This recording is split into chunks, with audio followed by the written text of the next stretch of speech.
Koliko sočutja dejansko uporabite pri motiviranju? Koliko sočutja uporabite na sebi, zase in koliko sočutja uporabite za druge? Kako ste v resnici sočutni? In danes, ko motiviramo ljudi, ko jih premikamo naprej, ko jim želimo dobro, ko hočemo, da grejo z točke A v točko B, uporabljamo cel kup prijemov. Lahko uporabljamo pozitivno motivacijo. Lahko na koncu damo korenček, nagrado, darilo. Ali pa na koncu uporabljamo palico. Ali pa uporabljamo kazen, zato da se ljudje premikajo naprej, da jih motiviramo. In moje vprašanje je, koliko sočutja uporabite, ko želite premakniti osebo iz točke A v točko B. Koliko krat te vse pogledate v oči in iz neke globje hvaležnosti, iz neke globje pozornosti, razumevanja,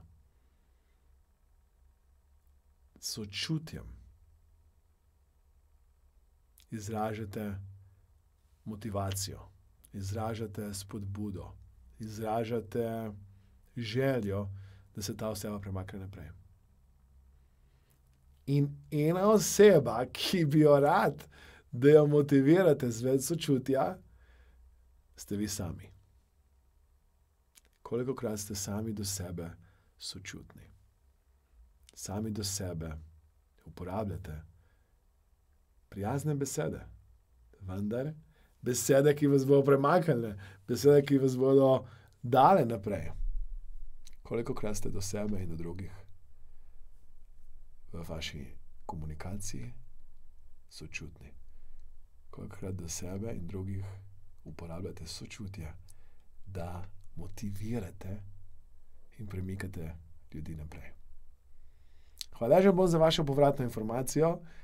Prosim, všečkajte, prosim, delite, prosim, komentirajte, če vam je to coaching vprašanje pomagalo, da morda spremenite način komunikacije. Če vam je to coaching vprašanje dalo misel, če vam je to coaching vprašanje odprlo morda nek drugačen pogled. Všečkajte, delite, komentirajte. Hvala lepa.